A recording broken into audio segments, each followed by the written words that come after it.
நம்ம இன்னைக்கு வந்து பார்த்தீங்கன்னா தூதுவளை நம்ம கிள்ள போகிறோம். தூதுவளை கிள்ளி நம்ம சூப்பரான கோல்டுக்கு தேவை கோல்டெல்லாம் பறந்து போகிற மாதிரி ஒரு குழம்பு நம்ம வைக்க போகிறோம். சரி வாங்க நம்ம ஃபஸ்ட்டு நம்ம தூதுவளை கிள்ளலாம். இந்த தூதுவளை கிள்ளும் போது கொஞ்சம் பார்த்து கிள்ளணும். இந்த இலையிலையும் கொஞ்சம் கொஞ்சம் முள் இருக்கும். இங்கே சைடில் பாருங்கள், சரியாக ஷார்ப்பாலாம் முள் இருக்கும் பாருங்கள்.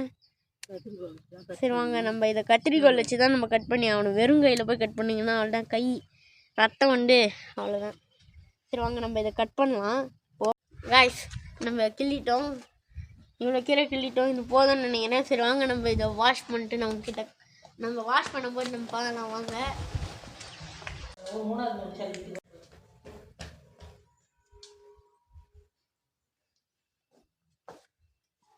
காய்ஸ் இதான் காய்ஸ் நம்ம வந்து கீரையை க்ளீன் பண்ணோம்.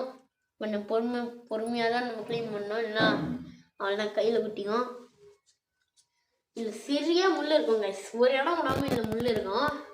அதான் இதில் ஒரு பிரச்சனைனா செம்மையானது. கோல்டுக்கெல்லாம் இதை வச்சு நீங்கள் குழம்பு வச்சு நீங்கள் சாப்பிட்டீங்கன்னா உடனே கோல்டுலாம் பறந்து போயிடும் கைஸ்.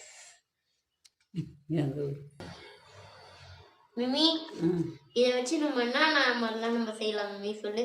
குழம்பு வைக்கலாம், தொகையில் அரைக்கலாம், சூப்பு வைக்கலாம். ஓ நல்லது உடம்புக்கு.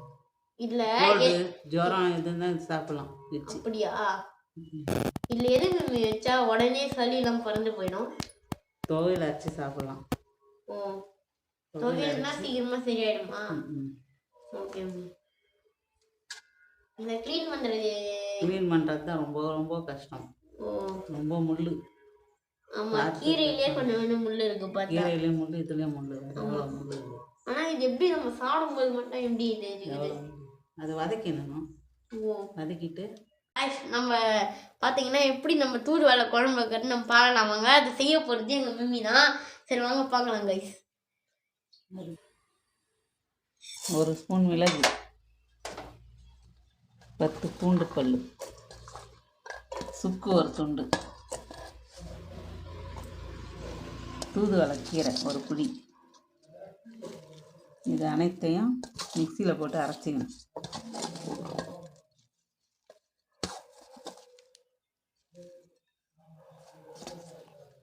இப்போ விழுதாக அரைச்சாச்சு. நல்லா இருக்கும்.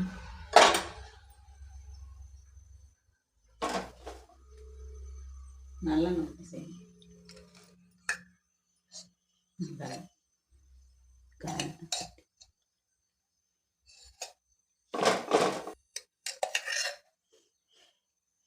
ஊத்துறது காட்டல இதெல்லாம் ஊத்துறாங்க.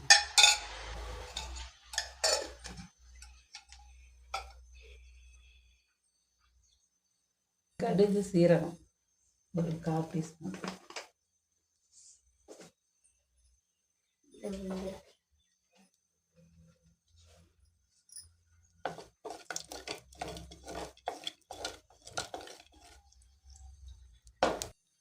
அடுத்தது கடுகு பொரிஞ்சதும் சின்ன வெங்காயம்,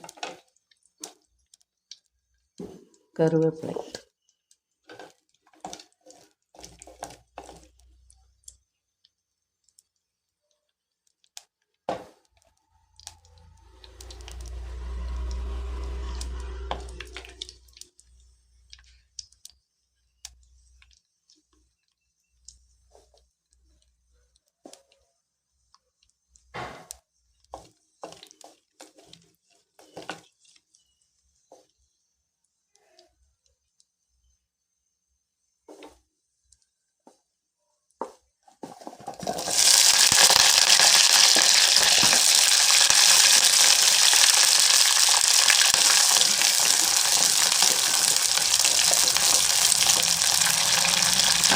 வதங்கிறதுக்கு கொஞ்சம் உப்பு,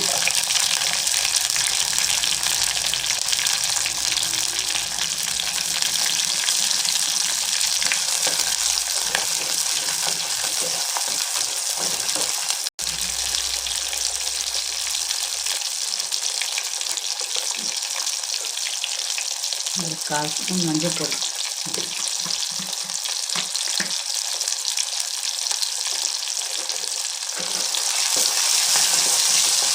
போட்டேன். அரைச்ச விழுது போட்டு வதக்கணும். நல்லா எண்ணெய் பிரிஞ்ச வரும் வதக்கிட்டு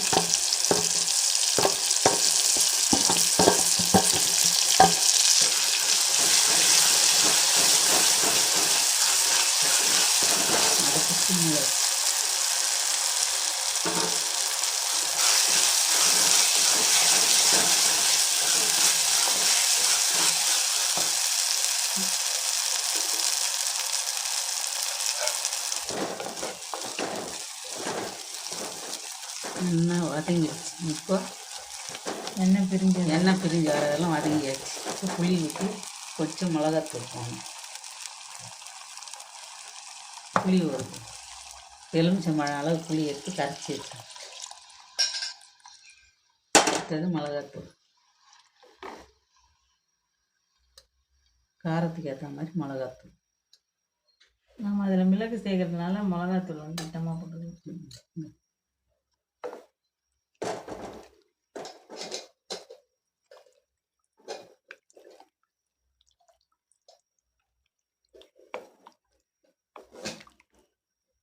நல்லா கொதித்து எண்ணெய் பிரிஞ்சு வந்ததும் இறக்கிட வேண்டியது.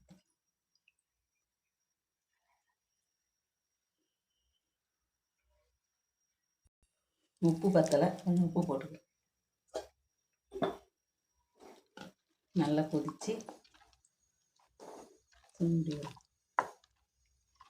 கொதிச்சு நல்லா சுண்டி வரும்போது பார்க்கலாம். கொதித்து நல்லா சுண்டி வந்ததும் பார்க்கலாம். குழம்பு ரெடி ஆயிடுச்சு.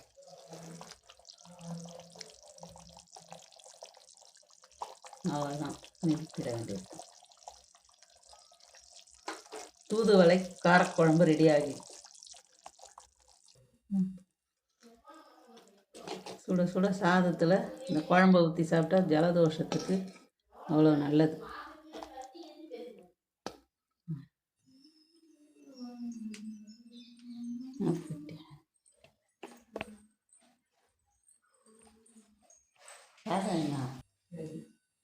காய்ஸ், நம்ம வந்து தூதுவளை குழம்பு நம்ம செஞ்சு முடிச்சாச்சு. சரி வாங்க நம்ம இதை எப்படி டேஸ்டிங் இருக்குன்னு நம்ம தாத்தா கிட்ட கொடுத்து நம்ம டேஸ்ட் எடுப்பாங்க. இங்கே பாருங்க, தூதுவளை குழம்புல என்னென்ன சேர்த்துருக்கீங்க? மிளகு, சுக்கு, பூண்டு, தூதுவளை கீரை இது எல்லாத்தையும் அரைச்சிட்டு நல்லெண்ணெய் ஊற்றி கடுகு போட்டு பொரிஞ்சதும் அதில் சின்ன வெங்காயம் பூண்டு போட்டு நல்லா வதக்கிட்டு அதுக்கப்புறம் இந்த அரைச்ச விழுது அதை போட்டு வதக்கி நல்லா வதங்கி அந்த எண்ணெய் பிரிஞ்சு வந்ததும் புளி ஊற்றி கொஞ்சம் மிளகாத்தூள் போட்டு திட்டமாக தண்ணி ஊற்றி நம்ம சுண்ணன் தான் இறக்கிடணும். நம்ம மிம்மி வந்து எல்லா சமையலையும் நல்லாவே செய்வாங்க, இன்னும் ரொம்ப டேஸ்டியாக இருக்கும். ஆனால் இந்த தூதுவளை குழம்பு ஸ்பெஷலாக செய்வாங்க. இந்த தூதுவளை குழம்புக்கு வந்து ஒரு தனி இது இருக்குது, மருத்துவ குணம் இருக்குது. இது வந்து என்னன்னு கேட்டால், வள்ளலார் வந்து இந்த தூதுவளை கீரையை வந்து ஞானக்கீரை அப்படின்னு சொல்கிறார். இதை சாப்பிட்டா ஞானம் வரும். ஆனால் அவர் சொல்கிற மாதிரி சாப்பிட்றது வேற. இது இந்த மாதிரி சாப்பிட்டோம்னா நம்ம உடம்புல சளி சேராது, நல்லா இருக்கும். அதனால் இதை இப்போ அவங்க செஞ்சதுனால இதை நம்ம சாப்பிட்டு பார்ப்போம் எப்படி டேஸ்ட் இருக்குதுன்னு. ரொம்ப நல்லாவே இருக்குது. நல்லா வாசனையாகவும் நல்லா மிளகு காரமும் தூக்கலாக சூப்பராக இருக்குது. குழம்பு ரொம்ப அருமையாக செஞ்சுருக்காங்க. நீங்களும் ட்ரை பண்ணி பாருங்கள். ட்ரை பண்ணி பார்த்தீங்கன்னா உங்களுக்கு வந்து மழை காலத்தில் பனி காலத்தில் இந்த மாதிரி செஞ்சு கொடுத்தீங்கன்னா குழந்தைங்களுக்கு ரொம்ப நல்லது. எல்லாருமே சாப்பிட்லாம். ரொம்ப அருமையாக இருக்கும், சளி பிடிக்காது, டேஸ்டியாக இருக்கும். நல்லா செஞ்சுருக்காங்க. ரொம்ப தேங்க்ஸ். நல்லா சூப்பராக இருக்குது. எப்படி இதுன்னு பாரு. செம்மையாக இருக்கு, சூப்பராக இருக்குது. நீங்களும் சாப்பிட்டு பாருங்க. நீங்களும் சாப்பிட்டு பாருங்க. இன்னும் ஒரு நெக்ஸ்ட் வீடியோவில் நம்ம சந்திப்போம். பாய்.